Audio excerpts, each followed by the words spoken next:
기도하겠습니다. 좋으신 아버지 하나님, 오늘도 저희들에게 이 시간을 허락하여 주시고 이렇게 깨어서 주님의 말씀으로 하루를 출발할 수 있게 하시니 감사를 드립니다. 주님, 우리의 삶이 하나님을 경외하며 하나님의 선한 뜻과 말씀을 따라 살아가는 삶이 주님께서 원하시는 삶이요 가장 복된 삶임을 깨닫게 하여 주셔서 우리의 삶이 언제 어디서나 무엇을 하든지 하나님의 영광과 하나님의 선한 역사를 향해 살아가는 삶이 되게 하여 주시옵소서. 그래서 좌로나 우로나 치우침심 없이 온전히 하나님 나라를 바라며 하나님의 영광을 드러내며 살아가는 우리의 삶의 자리가 되게 하여 주시옵소서. 우리 구주 예수 그리스도 이름으로 기도드립니다. 네. 오늘 우리에게 주신 말씀은 신명기 10장과 11장입니다. 본문 읽기는 10장 12절에서 22절입니다. 이스라엘아, 내 하나님 여호와께서 내게 요구하는 것이 무엇이냐?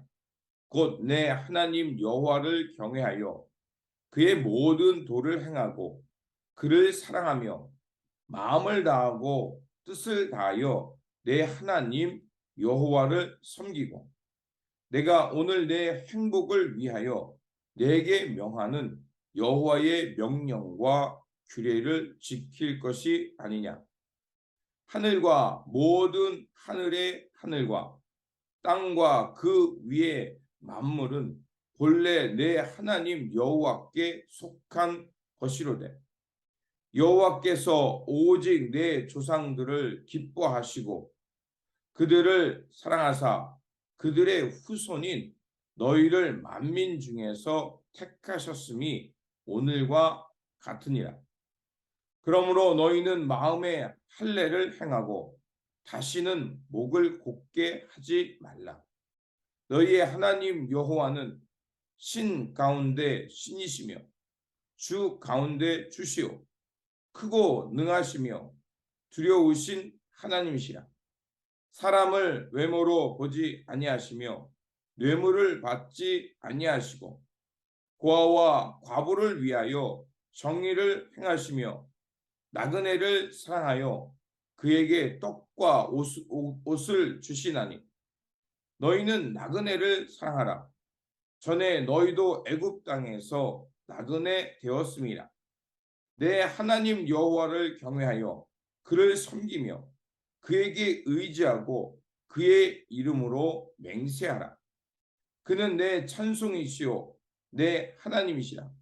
내 눈으로 본 이같이 크고 두려운 일을 너를 위하여 행하셨느니라. 애굽에 내려간 내 조상들이 겨우 70인이었으나 이제는 내 하나님 여호와께서 너를 하늘의 별과 같이 많게 하셨느니라. 아멘. 오늘 본문 말씀은 두 번째 사건을 언급하면서 다시 한번 하나님의 명령과 규례를 지키며 하나님을 경외하는 삶을 살라는 그것을 전해주는 말씀입니다. 금송아지 사건 이후 하나님은 모세가 깨뜨렸던 돌판을 다시 그에게 내려주십니다. 이것은 이스라엘 향한 하나님의 끝없는 자비를 보여주는 사건이고 그리고 그 이후에 아론이 죽고 레위 지파를 구별하여 하나님만을 섬기는 지파가 되도록 말씀하십니다. 그리고 우리가 읽었던 이제 12장 이후부터는 하나님께서 원하시는 것이 무엇인지 우리에게 다시 한번 말해주고 있습니다. 그것을 두 가지로 말할 수 있습니다. 첫째는 하나님을 경외하는 것을 잊지 말라는 것입니다. 12절입니다. 이스라엘아, 내 하나님 여호와께서 내게 요구하시는 것이 무엇이냐? 곧 내 하나님 여호와를 경외하여 그의 모든 도를 행하고 그를 사랑하며 마음을 다하고 뜻을 다하여 내 하나님 여호와를 섬기고 이렇게 말하고 있습니다. 바로 이스라엘 백성, 하나님의 언약 백성은 하나님이 무엇을 원하시는지를 알고 그것을 택하며 살아가야 한다는 것입니다. 신명기의 주제 중에 하나는 결국 하나님의 말씀을 잘 듣고 마음에 새겨서 그것을 실천하며 살아야 한다는 것입니다. 바로 우리가 이렇게 하나님의 뜻과 말씀을 향해 살아가면 하나님께서 우리에게 참된 평화, 그 샬롬의 세상이 우리 가운데 임한다고 말하고 있는 것입니다. 세상이 제시하는 기준들을 한번 생각해 보시기 바랍니다. 세상은 끊임없이 강자 독식, 특권, 절대 권력, 소수의 사람만 행복한 가치들을 얘기합니다. 그래서 항상 끊임없이 다툼이 있고 그것을 갖기 위해 끊임없이 경쟁하고 그로 인해서 승자는 기뻐할지 모르지만 그 경쟁에서 패배한 사람들은 항상 불행하며 또한 그것을 이겼다고 해서 그것을 빼앗기지 않기 위해 이긴 자도 불안해하며 살아갑니다. 하지만 하나님은 그런 세상을 원치 아니하십니다. 하나님이 원하시는 세상은 샬롬의 세상, 모두가 하나님의 은총 안에 함께 더불어 살아갈 줄 아는 세상, 가진 자나 가지 못한 자나 하나님 앞에서 평등하고 돌봄의 세상, 그런 세상을 원하는 것입니다. 그래서 13절은 우리에게 하나님께서 무엇을 원하시는지를 말합니다. 13절에 내가 오늘 내 행복을 위하여 내게 명하는 여호와의 명령과 규례를 지킬 것이 아니냐. 그렇습니다. 하나님께서 우리에게 명령과 규례를 주신 것은 우리를 올감하기 위함도 아니고 우리를 벌하려는 목적이 아니라 바로 우리에게 참된 행복을 주시기 위해 이런 법도와 규례를 지키며 살라는 것입니다. 바로 그런 하나님은 어떤 하나님이냐? 바로 창조주 하나님이시기 때문에 그렇습니다. 창조주 하나님이라는 것은 천지 만물을 만들었을 뿐만 아니라 이 땅의 역사를 주관하시고 하나님의 섭리 가운데 우리를 인도해 주시는 하나님입니다. 그리고 그 하나님은 하나님의 백성 피조물의 세계가 행복하게 살기를 원하시는 것입니다. 그렇게 그 하나님의 그 뜻을 알고 하나님의 명령과 그 법도를 지키며 살아가면서 하나님은 우리가 행복하게 살기를 원하시는 것입니다. 그렇다면 우리는 어떻게 살아야겠습니까? 16절은 그 길을 말합니다. 그러므로 너희는 마음에 할례를 행하고 다시는 목을 곧게 하지 말라라고 말합니다. 할례라는 것은 피부의 조직 일부를 잘라내는 것입니다. 그것은 무엇을 말하겠습니까? 바로 내가 하나님께 맡겨진 존재라는 것입니다. 나의 존재가 하나님에 의해 맡겨졌다는 것입니다.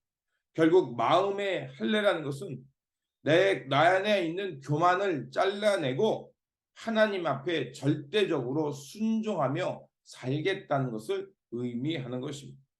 그렇게 우리는 16절의 말씀처럼 늘 하나님의 은혜와 사랑을 기억하면서 우리 내면에 있는 교만을 잘라내고 절대자인 하나님께 순종하면서 하나님의 뜻을 따라 행복하게 살아가시기를 바랍니다. 두 번째로 나그네를 사랑하며 하나님께서 그 기뻐하시는 일을 행하며 살아야 합니다. 모세는 하나님의 계명을 순종하는 것을 언급한 후에 하나님의 성품과 하나님의 원하시는 삶의 모습이 무엇인지를 우리에게 말해줍니다. 하나님은 어떤 하나님이십니까? 그 하나님은 사람을 겉으로 판단하지 아니하시고 가난한 이들과 나그네를 돌보는 하나님이십니다. 그리고 하나님은 항상 의로운 재판장이며 억울한 자를 위해서 변론해 주시는 하나님이라고 말합니다. 그러면서 너희는 그 약속의 땅에 들어가서는 너희는 약자를 돌보고 하나님의 의의를 택하면서 그 고아와 나그네와 같이 그런 이들에게 억울함을 풀어주며 사는 세상을 만들라고 말합니다. 그러면 하나님은 왜 이렇게 이스라엘 백성들이 살기를 원하셨을까요? 바로 18절과 19절을 그 이유를 말해주고 있습니다. 고아와 과부를 위하여 신원하시며 나그네를 사랑하사 그에게 식물과 의복을 주시나니 너희는 나그네를 사랑하라. 전에 너희도 애굽 땅에서 나그네 되었음이. 그렇습니다. 이스라엘 백성들도 애굽 땅에서 나그네였습니다. 하나님의 전적인 은혜로 그런 나그네 됐던 삶에서 나와서 이제는 하나님 나라의 주인공으로 살게 되었습니다. 그리고 그 하나님은 우리를 사랑하셔서 의복과 또 식물과 열매를 주시고 우리를 지켜주셔서 하늘의 별과 같이 큰 민족이 되게 하셨습니다. 그렇게 이제 우리가 살아갈 길은 뭐겠습니까? 옛사람의 그 잘못된 습성은 버리고 그리고 하나님께서 우리에게 베푸신 그 은혜를 생각하면서 이제 만나는 이들, 특별히 가난한 이들과 고아와 나그네와 같은 이들에게 그들의 삶을 돌아보고 섬기고 그들에게 선한 이웃이 되어 살아가는 것이야말로 하나님이 기뻐하시는 것이고 하나님의 성품과 마음 따라 살아가는 것임을 알아야 합니다. 그리고 11장에서는 다시 한번 모세는 축복과 저주의 길을 얘기하며 이스라엘 백성으로 하여금 그 축복과 저주의 길이 너희 앞에 있으니 하나님의 축복을 선택하며 살라고 말합니다. 모세는 이제 그 이유는 이스라엘 백성들에게 베풀었던 수많은 이적들을 회고합니다. 홍해를 가르치고 또 이스라엘 백성들을 광야에서 살게 하시고 그리고 결국에는 하나님의 그 신실한 언약 때문에 그 이스라엘 백성들을 이 축복의 땅으로 인도하셨음을 얘기합니다. 그렇게 너희들이 그 땅에 들어가서 하나님의 말씀을 기억하고 자손들에게 부지런히 가르치면서 하나님 앞에서 이 축복의 삶을 살아가라고 말하고 있습니다. 그러면서 모세는 우리에게 다시 한번 권고합니다. 우리 앞에 축복과 저주가 길이 있다. 그러면 우리는 어떻게 해야 되냐? 우리는 그 끝을 알고 그리고 분명히 하나님이 원하는 복된 삶, 복의 근원되는 삶을 살라고 말하고 있습니다. 그래서 11장 27절과 28절에 너희가 만일 내가 오늘날 너희에게 명하는 너희 하나님 여호와의 명령을 들으면 복이 될 것이요. 28절 너희가 만일 내가 오늘날 너희에게 명하는 도에서 돌이켜 떠나 너희 하나님 여호와의 명령을 듣지 아니하고 본래 알지 못하던 다른 신을 쫓으면 저주를 받으리라. 바로 선택의 길이 우리 앞에 있다는 것입니다. 우리는 그것을 알고 하나님의 복과 하나님의 기쁨이 되는 삶을 선택하는 것은 우리의 몫입니다. 그러므로 우리가 하나님의 뜻을 분명히 알고 하나님의 법도와 규례를 잘 준행하면서 하나님께서 주시는 행복과 복 가운데 살아야 할 것입니다. 우리 앞에 여러 가지 갈림길이 있습니다. 우리가 가야 할 길은 바로 하나님이 복이 함께하는 의의 길, 평화의 길, 생명의 길을 선택하는 것입니다. 오늘도 주어진 이 삶 속에서 이 하나님의 기쁨 되고 생명 살림의 길이 되는 그것을 선택하며 하나님께서 주시는 복 가운데 살아가는 행복한 그리스도인, 하나님의 평화가 함께하는 그리스도인들이 되시기를 주님의 이름으로 축원드립니다. 기도하겠습니다. 복의 근원이 되시는 하나님, 우리로 말씀을 통하여 하나님의 마음과 뜻을 깨닫고 살게 하시니 감사를 드립니다. 우리의 마음이 주님의 마음 따라 살게 하여 주셔서 연약한 이들의 선한 이웃 되어 살게 하여 주옵소서. 또한 우리를 부르셔서 열방의 복의 근원이 되게 하도록 살아가도록 우리를 부르셨사오니 하나님의 법도와 규례를 잘 준행하면서 우리 후손들에게 이르는 하나님의 뜻을 잘 전하면서 우리 후손들도 하나님의 복 가운데 살아가도록 지켜주시옵소서.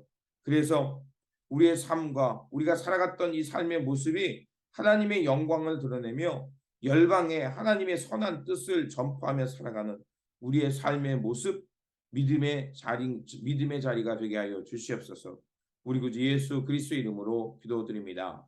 아멘.